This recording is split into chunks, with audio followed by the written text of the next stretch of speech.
A lot of your peers seem to be suggesting that the PE correction has happened in India. Now, whatever has to happen will probably be led by earnings downgrades. But you think that there is still room for PE contraction in an absolute term? I mean, price earnings multiples led by things like sentiment, technical factors like global selling, etc. Do you think that can bring down the PE notch for India even further from the correction that we've seen already? Yeah, I do believe so then, because when we talk about average multiples, the multiples move on either side of that line, right? And for the last several years, we have been on the higher side of that line, and we are now coming towards the average. But given the global backdrop, I will not be surprised if we move on the other side of that line.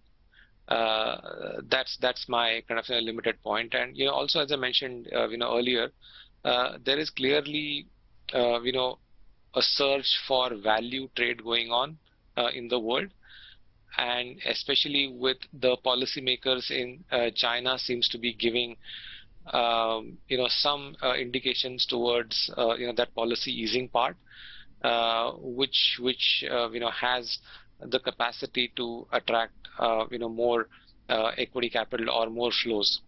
But having said that, I must also add Right. that I'm very positive and I'm very constructive on the Indian economic outlook, the corporate earnings outlook. I personally believe that while the rest of the world and US and some of the other major markets are going through the periods of recession driven by the much higher interest rates that's now prevailing, I believe that India actually has a much lesser downside on the earnings growth, on the GDP growth, because of the higher interest rate environment.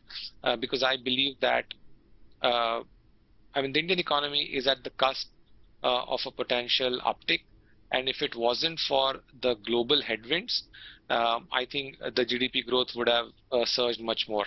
You said earlier that you don't expect major downgrades, Mahesh, but the fear of downgrades actually is more in the commodity-linked segments because commodity prices have started coming off very sharply this year. But before we talk about metals, perhaps you could tell us what you're doing with many of these upstream oil companies now, because the windfall tax has probably led to a scramble to mark down earnings expectations for the ONGCs and Reliances of the world.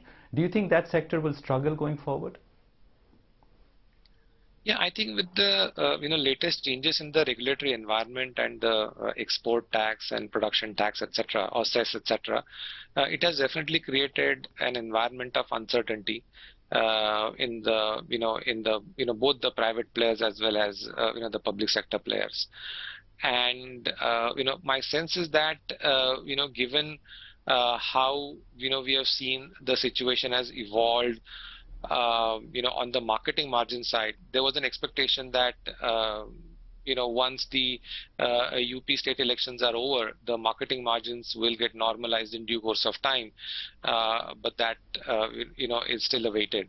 So I think there's also going to be a worry that how long will these windfall taxes remain, and whether even after, let's say, the oil prices has corrected or the refining margins have corrected, whether these taxes will still continue to stay on for some more time after that. We don't know. So it definitely has created some element of uncertainties, in the minds of investors, which is probably going to weigh on these stocks.